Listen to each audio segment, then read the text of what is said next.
Hi Taurus, these are your spirit guided messages. This is for Sun, Moon, Rising, Venus, and North Node in the sign of Taurus. Again, with any reading, please take what resonates, leave what doesn't. And if you're new to my channel, welcome. So this is Netta's Tarot. Please like, comment, and subscribe if you're new here. So I'm diving right in with one card. So we have from the Kyle Gray Oracle deck. So the Shekinah, Sacred Self. Unleash your spirit, express your gifts, dance to the sacred rhythm of life. Beautiful. I've never come across that guide before. So it's a really nice card to start off your reading. So there's perhaps even something that you're holding back, like there's a gift that you want to share, something that, you know, it brings you joy in your life, it brings you peace, and it's something that you feel it will like serve humanity in one way or another, and it's almost like that apprehension before, you know, yeah, with the Fool here, I'm really not surprised the Fool came out. So this is talking about new beginnings, like taking the leap.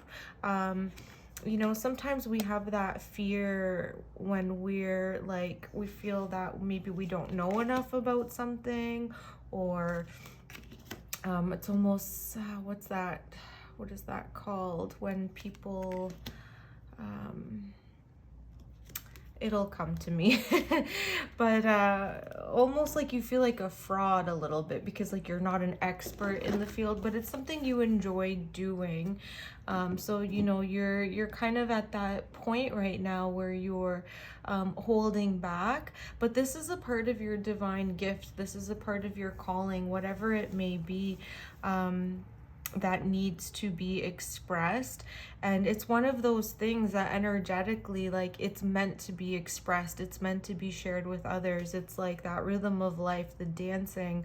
You know, you can do those things on your own, but when you're able to share those things with others and inspire others, it elevates yourself and others. It elevates like the total of the human experience and brings that joy. It raises your vibration essentially.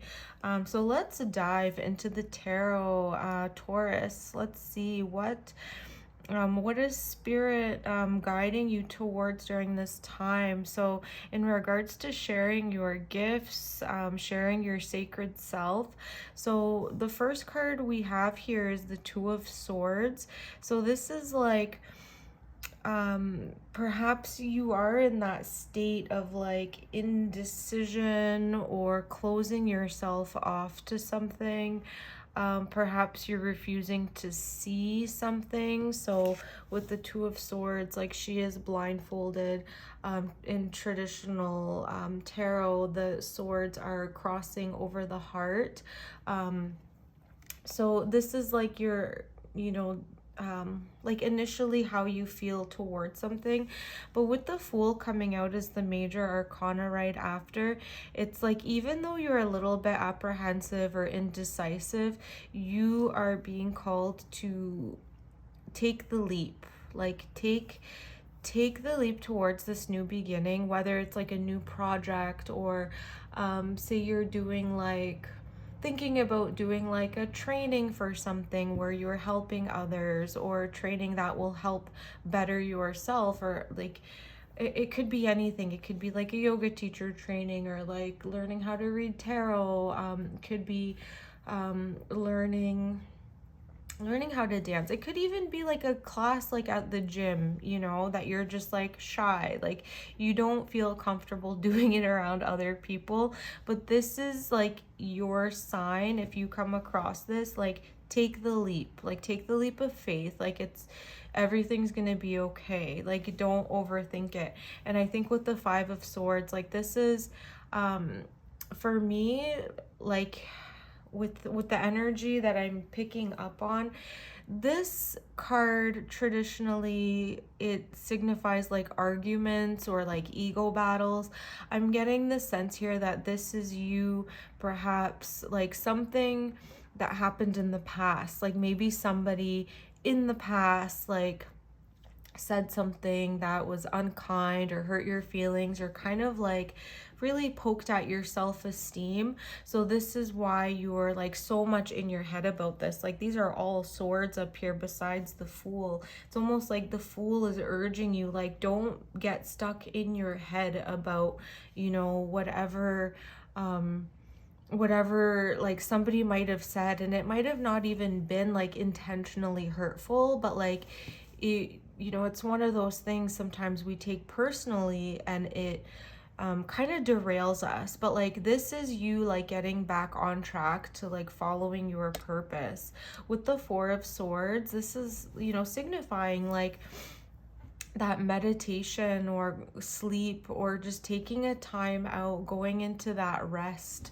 But what I'm seeing, you know, in regards to the major theme, it's like, don't let these Two of Swords, Five of Swords energy of like indecision and like getting like stuck in your head, like set up like boundaries. With the Four of Swords, that's kind of like the energy that I'm seeing you being pulled towards. It's like if you have to do something on your own and set boundaries, that's what you're gonna need to do to take this new beginning. Even if, you know, like you're not getting the support that you thought or you think that you might need, the universe is supporting you, the spirit guides are supporting you. You're doing this on your own, whether kind of like whether you like it or not. Don't like, not that you don't need help from others, but at this time, like this is your calling. You know, it's nice to have support and like have people join us like while we're doing things, but right now you're more capable than ever to do this independently. And yeah, I'm seeing here, oh yeah, we have a lot of powerful energy down at the bottom row. We have the Emperor, King of Pentacles, King of Swords, and the High Priestess. This is like really beautiful, strong energy coming through. This is going to put you in your power. Like, yeah, with the Four of Swords going to the Emperor, this is again like you are going to be very grounded and firm at this time. So like even though it's starting off like, you know, the little bit of apprehension, which is natural when we take that leap, this is going to put you in your power. Like you are going to embody that Emperor kind of like state of mind and state of being where nothing can phase you. You know, always be a little bit mindful not to like be extreme with it and start shutting people out. But I feel like right now you almost need to like embody that energy in order to elevate or take that next step into your new journey.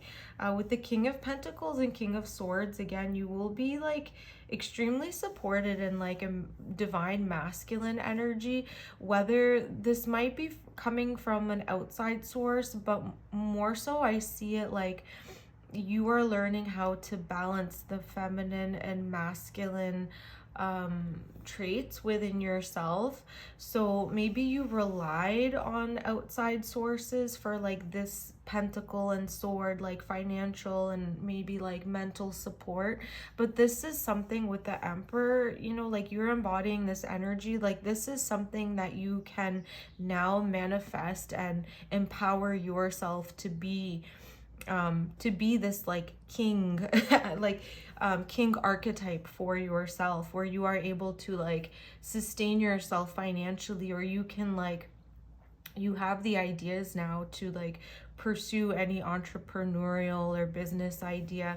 You are able to like defend yourself, you know, and stand in your power and not rely on somebody else like defending you.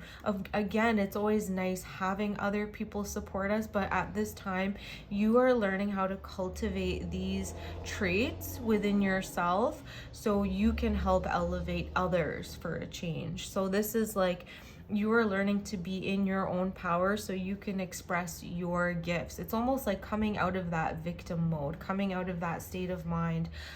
Finishing with the High Priestess, this is beautiful energy. Your intuition, your ability to like discern between ideas or things, you know, things that like perhaps brought in confusion with the Two of Swords before, like where you couldn't decide like what is my intuition telling me? It feels very clouded. When you come into your power, when you honor that divine masculine power within yourself and own it, your feminine divinity, like that divine feminine power, that intuition, those things kept hidden from the conscious, things that are more in the subconscious, where it's like that gut feeling where you just know this is going to like elevate. So you are going to heal this part of yourself where you will be able to trust your intuition and make those decisions like without hesitating. Whereas like the Two of Swords, it's like you're kind of blinded to like what's going on around you. Once you begin to step into your own power and take your power back, essentially, your intuition will also elevate with that. So this is a beautiful reading for you right now, Taurus. Let's get 3 more cards from this is the Kitten Chops Tarot. It's a little bit lighter imagery. Who doesn't love kittens and cats? Okay, so we have the High Priestess again. Nice. 8 of Pentacles, beautiful, and 6 of Cups. Wow.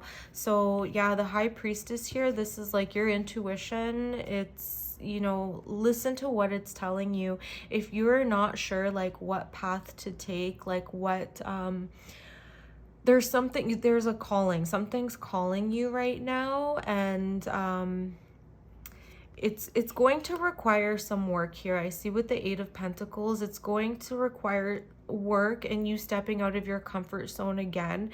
So it's not going to be like whatever your intuition is calling you towards, it's not going to be like the easy answer, you know. It's going to be something where you're like, oh, okay, like I'm ready to like put in the work now. It's going to have that sense to it, and it's perhaps going to give you with the 6 of Cups, something that you like was your passion, or something that's connected to your childhood or like old friendships, something from the past that like you really had an interest in the past, and it's something that's always been kind of tugging at you, you know, and it's like this is your time. Yeah, we have like the double High Priestess. This is beautiful energy right here, and it's a really nice balance with all of this like masculine energy in the bottom row.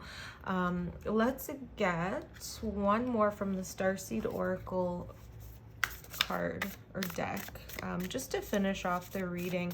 So yeah, like even if you need to take you know, some moments of like journaling, kind of narrowing it down, although I feel like it's something you already know, but you've just kind of been indecisive and ignoring it, but it's time, you know. Okay, we the Hathors, deep love, mother's milk, birth as a portal. Yeah, it could be something related to like motherhood, something that your mother inspired you to do. If you want to research the Hathors, tied into like Egyptian symbolism, and it's something that's going to give like deep unconditional love, and it's going to like regenerate you with this mother's milk. It's like that cycle of life where it's going to help to up level your experience right now in the world. You can do some deeper research with this spirit guide, the Shekinah. So unleash your spirit, express your gifts, dance to the sacred rhythm of life. And then yeah, we've got the High Priestess. Like this is really beautiful energy coming through for you here. Like you are going to be supported. It's going to take some work, but this is the time when you will have the energy and the drive to do it. Just get out of your head, get out of that swords energy. Don't overthink it. Okay, Taurus, if this reading resonated, please comment, let me know. And again, if you haven't yet, subscribe and like the video. Thank you, and I'll see you on the next one. Bye.